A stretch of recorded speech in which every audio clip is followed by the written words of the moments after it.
En los últimos días, Venezuela volvió a ocupar los titulares del mundo. La captura de Nicolás Maduro marcó un nuevo punto de quiebre en una historia que lleva años acumulando tensión, crisis y dolor. Para algunos, este momento representa el inicio del fin de un régimen. Para otros, una jugada más dentro de un conflicto mucho más grande y complejo. Las calles una vez más se llenaron de incertidumbre. Hay expectativa, miedo, esperanza y desconfianza al mismo tiempo. Porque en Venezuela cada giro político viene acompañado de una pregunta inevitable. ¿Qué va a pasar ahora con la gente? Venezuela lleva años sumida en una crisis profunda, económica, política y social. Una crisis que provocó el colapso de servicios básicos, la pérdida del poder adquisitivo, la persecución política y el éxodo de millones de personas. Hoy, más de 8 millones de venezolanos viven fuera de su país, no por elección, sino porque quedarse dejó de ser una opción viable. Pero para entender cómo llegamos hasta aquí, hay que ir más atrás. Venezuela lo tenía todo: petróleo, recursos naturales, una posición estratégica única y el potencial de convertirse en uno de los países más prósperos de América Latina. Durante décadas fue visto como un país con futuro, con oportunidades, con una riqueza que parecía inagotable. Hoy esa promesa está rota y aún así, cuando se habla de Venezuela, la conversación rara vez se centra en las personas. Se habla de ideologías, de bandos, de culpables únicos. Para algunos todo se explica por el socialismo. Unos hablan de dictadura, otros de intervención extranjera. El debate se termina polarizando. Pero, ¿y qué hay de la gente? ¿Dónde quedan los millones de afectados? Venezuela no es solo una crisis interna, es también una pieza clave en el tablero por el poder mundial. El país con una de las mayores reservas de petróleo no podía pasar desapercibido. Y cuando el dinero, la energía y los intereses geopolíticos entran en juego, las decisiones rara vez se toman pensando primero en quiénes viven ahí. Gente, este documental no busca absolver a nadie ni señalar a un solo culpable. Busca entender cómo se cruzaron el poder, el dinero y los intereses internos y externos hasta convertir a un país entero en el escenario de una tragedia humana. Por eso, más allá de los discursos y de los bandos, hay una pregunta que necesitamos hacernos para entender realmente lo que pasó. ¿Quién gana realmente con lo que pasó en Venezuela? Durante buena parte del siglo XX, Venezuela no era vista como un país en crisis. Al contrario, fue uno de los países más prósperos de Latinoamérica. Para que te des una idea, en los 50s y 60s, Venezuela llegó a ser el país más rico de la región en términos de ingreso per cápita. Mientras gran parte de América Latina enfrentaba pobreza estructural, Venezuela vivió un proceso acelerado de modernización. Carreteras, infraestructura, universidades, hospitales. El país crecía al ritmo del petróleo. Déjame te lo pongo de esta manera. En 1958, el ingreso per cápita venezolano era más alto que el de España, Italia y Japón. Caracas se convirtió en una de las ciudades más modernas de la región y el país atrajo a migrantes europeos, latinoamericanos y del Medio Oriente que buscaban oportunidades económicas. Venezuela no era un país del que la gente huía, era un país al que la gente llegaba. La base de esa prosperidad fue el petróleo. Hoy, Venezuela posee de las mayores reservas probadas de petróleo del mundo, alrededor de 300,000 millones de barriles, lo que representa más del 17% del total global, esto según la OPEP, que es la Organización de Países Exportadores de Petróleo.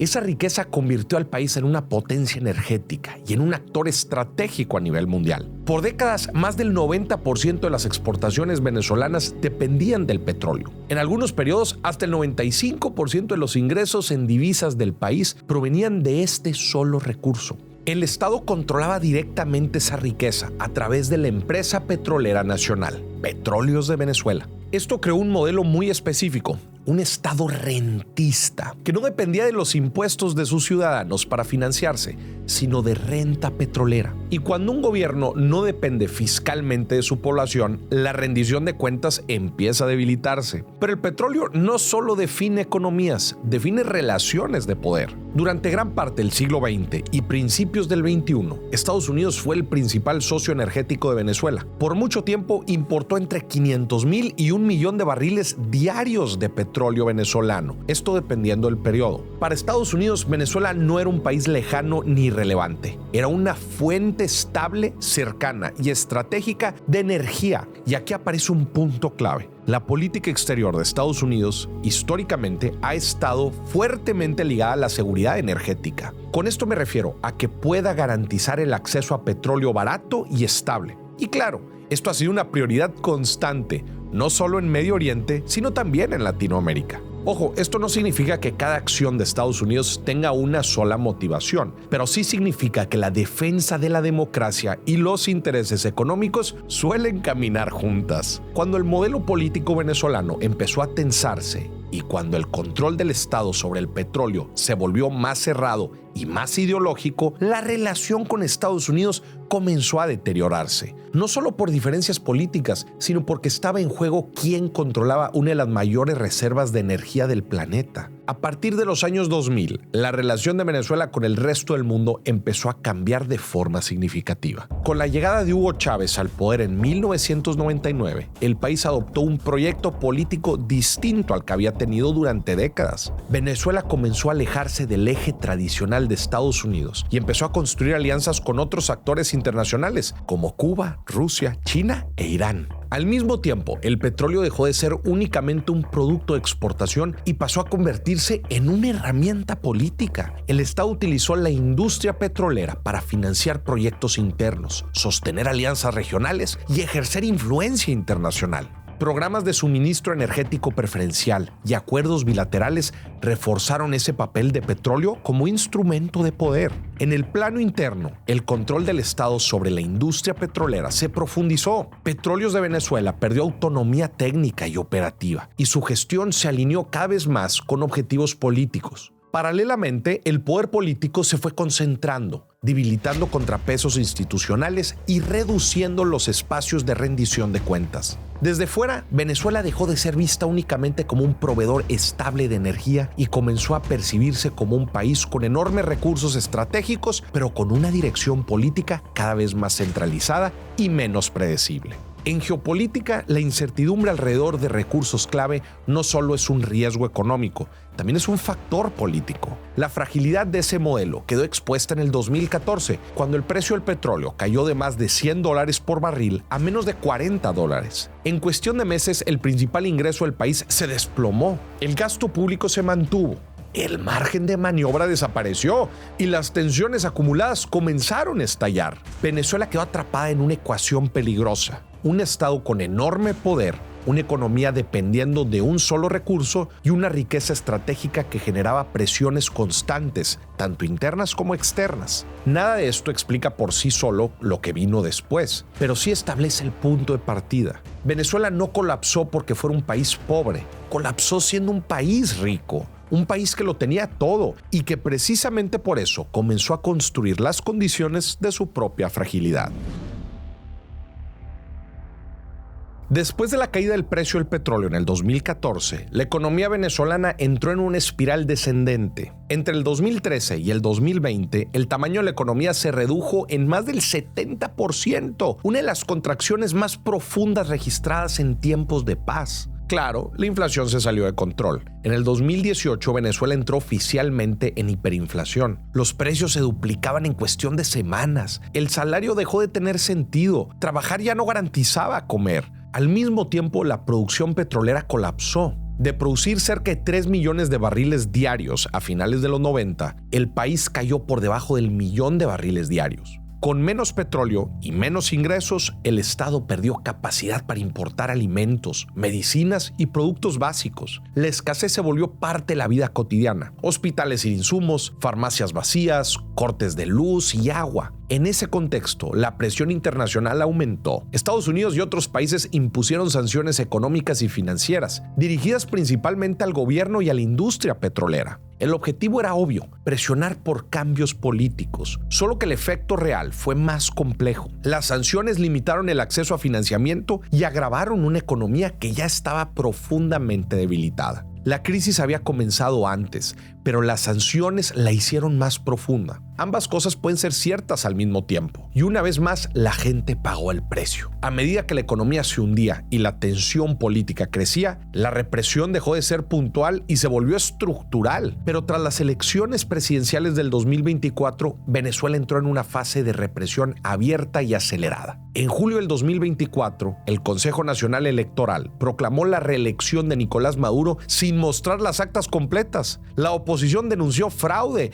y las protestas estallaron, especialmente en sectores populares. La respuesta del Estado fue inmediata. En apenas 4 días se registraron más de 20 personas asesinadas y más de 1,500 detenciones arbitrarias, esto según la Comisión Interamericana de Derechos Humanos. Entre julio y agosto del 2024, el número de detenidos se acercó a 2,400 personas, una cifra comparable a la de las protestas del 2017, uno de los periodos más violentos de su historia. Desde el 2014, más de 300 personas han muerto en protestas, lo que confirma que la violencia estatal no es un exceso aislado, sino un patrón sostenido. Las fuerzas de seguridad, militares, policías y servicios de inteligencia actuaron junto a colectivos armados, grupos irregulares que operan abiertamente y refuerzan el control territorial del régimen. Tras las elecciones, se activaron estrategias de persecución selectiva, detención sin órdenes judiciales, desapariciones temporales, tortura y fabricación de cargos contra opositores, periodistas y activistas. De acuerdo con Foro Penal, en el último año se contabilizaron cerca de 1,800 presos políticos y más de 17,000 detenciones por motivos políticos en las últimas décadas. La represión también alcanzó a la prensa y a la libertad de expresión. Medios fueron bloqueados, redes sociales restringidas y periodistas detenidos o amenazados, incluso esto fuera del país. En paralelo, se documentaron anulaciones arbitrarias de pasaportes utilizadas para impedir la movilización de opositores y comunicadores. Entonces llegó el éxodo. Hoy más de 8 millones de venezolanos han sido forzados a abandonar su país. Es la mayor crisis migratoria en la historia de Latinoamérica. La mayoría se desplazó dentro de la región. Colombia se convirtió en el principal país receptor, seguida por Perú, Brasil, Chile, Ecuador y Argentina. Fuera de Sudamérica, España y Estados Unidos concentran cientos de miles de venezolanos más. Las razones fueron más que claras. Hoy el 85% de los venezolanos gana menos de $300 al mes. El salario mínimo ronda los $4, mientras que la canasta básica supera los $490 en ese país. A esto se sumó el colapso del sistema de salud, la exclusión educativa y altos niveles de inseguridad. Para millones de personas, el quedarse simplemente dejó de ser viable. El proceso migratorio estuvo marcado por vulnerabilidad extrema, explotación laboral, trata de personas y violaciones a derechos humanos. Aumentó el número de menores migrando solos. Incluso fuera del país, muchos venezolanos quedaron atrapados durante meses en refugios y albergues, sin permiso de trabajo ni estabilidad. Y aquí, mi gente, aparece el dilema más incómodo de toda esta historia. Ante un gobierno cada vez más cerrado, una economía colapsada y una represión documentada, ¿qué alternativas reales existían? ¿Una guerra civil que podría dejar millones de muertos? ¿O no hacer nada y permitir que el poder se consolide indefinidamente? No había salidas limpias. La presión económica castigó al gobierno, pero también a la población. Y aún así, el poder político se mantuvo. Esto no fue un colapso económico. Fue un momento en el que el poder dejó de responderle a las personas. Y las personas quedaron atrapadas entre intereses que no podían controlar. Llegados a este punto, la historia de Venezuela deja de ser solo venezolana. Se convierte en un problema global. Cuando un país colapsa, cuando millones de personas se ven obligadas a huir y cuando el poder se mantiene por la fuerza, el vacío no dura mucho. Claro, otros actores entran en escena, no por altruismo, sino porque hay intereses en juego. En el caso de Estados Unidos, la pregunta no es si intervino, sino por qué lo hizo. La captura de Nicolás Maduro no ocurrió de manera improvisada. De acuerdo con fuentes citadas por medios internacionales, la operación conocida como Resolución Absoluta, que se había comenzado a diseñar desde diciembre del 2024, incluso antes de que Donald Trump asumiera el cargo. La orden final se dio en la noche del 2 de enero del 2026. Durante la madrugada del 3 de enero, comandos del ejército estadounidense lanzaron una operación relámpago en Caracas. El momento no fue casual. Claro que buscaban las mejores condiciones meteorológicas y mayor visibilidad nocturna. participaron unidades de élite, helicópteros y aeronaves desplegadas desde múltiples bases marítimas. La operación se concretó en instalaciones militares clave, con el objetivo de limitar cualquier contraataque por parte de Venezuela. La ubicación de Maduro fue revelada por un infiltrado estadounidense que vigiló todos sus movimientos y durante la madrugada se cortó el suministro eléctrico en amplias zonas de la capital. Las fuerzas especiales irrumpieron el complejo donde se encontraba el presidente. Maduro y su esposa fueron sacados de su residencia y trasladados en helicóptero hasta el portaaviones Iwo Jima, desde donde fueron enviados a Nueva York para enfrentar un proceso judicial. El golpe fue quirúrgico en lo político, pero no fue limpio en lo humano. Según The New York Times, al menos 40 personas murieron durante el ataque, entre militares y civiles, y decenas más resultaron heridas. En Katia la Mar, una zona costera de bajos ingresos, un bombardeo impactó un complejo habitacional civil. Rosa González, una mujer de 80 años, falleció durante el ataque. Su familia y vecinos perdieron sus casas y pertenencias. Para ellos, la intervención no fue una maniobra estratégica, sino una tragedia directa. Ese saldo reabre el debate de fondo. Desde Washington, la justificación de esta operación habló de narcotráfico, seguridad y estabilidad regional. The New York Times calificó la intervención como ilegal e imprudente, señalando que, aunque el régimen venezolano es represivo, eso no justifica una acción militar sin respaldo del Congreso ni del derecho internacional. El periódico recordó que la historia reciente de Estados Unidos está llena de intentos fallidos de cambio de régimen. Afganistán, Irak, Libia y también América Latina. La advertencia fue clara: derrocar a un líder no equivale a resolver un país. Además, el argumento del narcoterrorismo fue cuestionado. Venezuela no es un productor relevante de fentanilo y gran parte de la cocaína que transita por la región no tiene como destino principal a Estados Unidos. Para el periódico, la ofensiva parecía responder más a una lógica de poder que a una amenaza inmediata. Y ojo, esa lógica no surge de la nada. En noviembre del 2025, Estados Unidos publicó su nueva Estrategia de Seguridad Nacional, un documento que marca un cambio importante en su política exterior. El texto deja claro que los asuntos internos de otros países solo importan cuando afectan directamente los intereses estadounidenses. Entonces, la promoción de la democracia o los derechos humanos deja de ser el eje central. La estrategia recupera abiertamente la doctrina Monroe, planteando que América Latina y el Caribe son una zona de influencia prioritaria. Incluso introduce lo que analistas han llamado el colorario Trump. Es decir, la idea de que Estados Unidos no solo puede oponerse a la presencia de otras potencias en la región, sino intervenir activamente, incluso con fuerza militar, para enfrentar amenazas como migración irregular, crimen organizado o inestabilidad política. En ese marco, Venezuela aparece no como una excepción, sino como el primer ensayo. Las consecuencias potenciales no son menores: más violencia interna, fortalecimiento de grupos armados, nuevas olas migratorias, inestabilidad en los mercados de energía y alimentos. Hasta el propio New York Times advirtió que el régimen no desaparece de la noche a la mañana y que el vacío de poder podía ser tan peligroso como el poder mismo. Eso sí, la reacción internacional fue inmediata. Nos basta con ver la postura del gobierno mexicano. Públicamente condenó la intervención militar, señalando que violaba el artículo 2 de la Carta de las Naciones Unidas, que prohíbe el uso de la fuerza entre estados. Reafirmó su política exterior pacifista, recordó que Latinoamérica es una zona de paz y llamó al diálogo como única vía legítima para resolver el conflicto. También solicitó la intervención de la ONU para desescalar tensiones y evitar una confrontación mayor.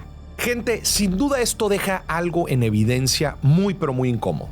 Incluso frente a un régimen autoritario, la intervención militar extranjera sigue siendo un terreno legal y moralmente cuestionado. Pero quizás el efecto más profundo de todo esto no ocurre solo en los gobiernos, ocurre entre nosotros. La crisis venezolana se convirtió en una guerra de narrativas. Las redes sociales amplificaron la polarización hasta reducir una tragedia humana a una pelea de bandos. O estás de un lado o estás del otro. No hay matices, no hay espacio para la duda. Hablar de Venezuela o incluso de casos similares dejó de ser una conversación sobre personas y pasó a ser una prueba de lealtad ideológica. Si cuestionas la intervención de Estados Unidos, te acusan de defender a Maduro. Si denuncias la represión del régimen, te llaman imperialista o de ultraderecha. El debate dejó de buscar comprensión y se convirtió en una lucha por imponer una narrativa. Y cuando todo se reduce a bandos, las víctimas dejan de importar. Los migrantes se vuelven cifras, los presos políticos argumentos, los fallecidos estadísticas que se usan para ganar discusiones. El dolor humano deja de ser el centro y se transforma en un recurso retórico. Y esta polarización, la neta, no es espontánea. Es alimentada por algoritmos que premian la indignación, el enojo y la simplificación. Las redes sociales no están diseñadas para entender problemas complejos, sino para reaccionar rápido. Y en ese entorno, las historias con matices no sobreviven, pero la realidad no funciona en extremos. Sí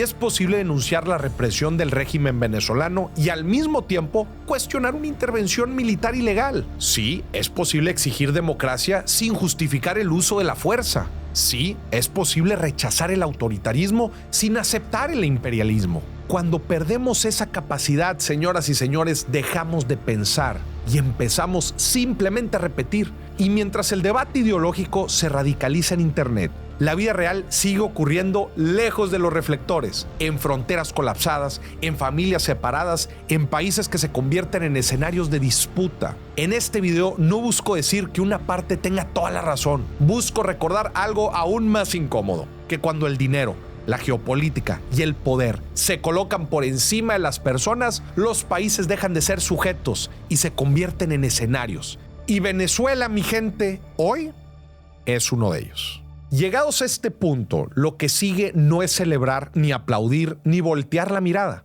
Lo primero que toca es vigilar a Estados Unidos, exigir que esta intervención no se quede en un golpe espectacular ni en un cambio de nombre en el poder, que exista una transición real, verificable, con garantías, con instituciones que se reconstruyan y no solo con discursos que prometan orden mientras todo sigue igual. Porque la historia ya nos enseñó que las intervenciones no siempre traen democracia. A veces solo traen nuevos equilibrios de poder y los mismos costos humanos. Pero también toca mirar hacia adentro de Venezuela. Exigir que nunca más el dolor, la necesidad y el miedo de la gente sean utilizados como herramientas para mantenerse en el poder. Que ningún gobierno de izquierda o de derecha use a su población como escudo, como excusa o como una moneda de cambio. Y aquí hay otra cosa incómoda que decir. Ninguna de las posturas que vimos es perfecta. Ninguno de los bandos actuó pensando primero en las personas. Todos, de una forma u otra, priorizaron intereses políticos, estratégicos o económicos. Y cuando eso pasa, la gente queda atrapada en medio. Por eso, más allá de Venezuela, espero que este video sirva como una llamada de atención. Vivimos en un mundo donde cada vez más gobiernos ponen el dinero, el poder y el control por encima de la dignidad humana, donde las decisiones se toman lejos, pero las consecuencias se viven de cerca. En ese ambiente de polarización global,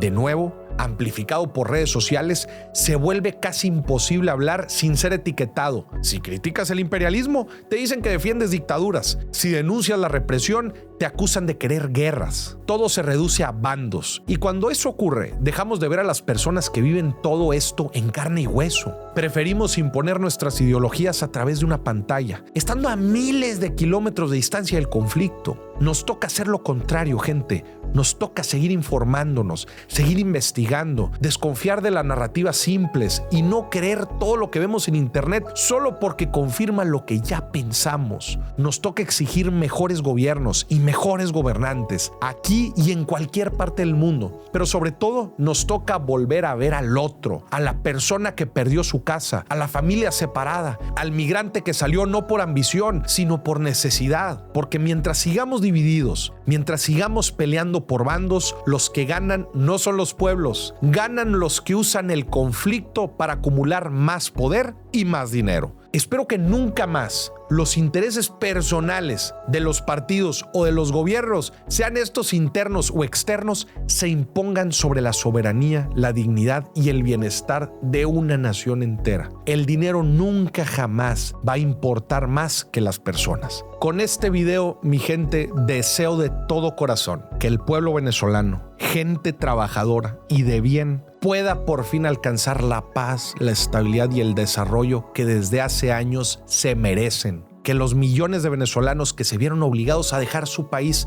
puedan por fin regresar a casa, reencontrarse con sus familias y reconstruir sus vidas. Les deseo de todo corazón mucha, pero mucha fuerza, hermanas y hermanos venezolanos.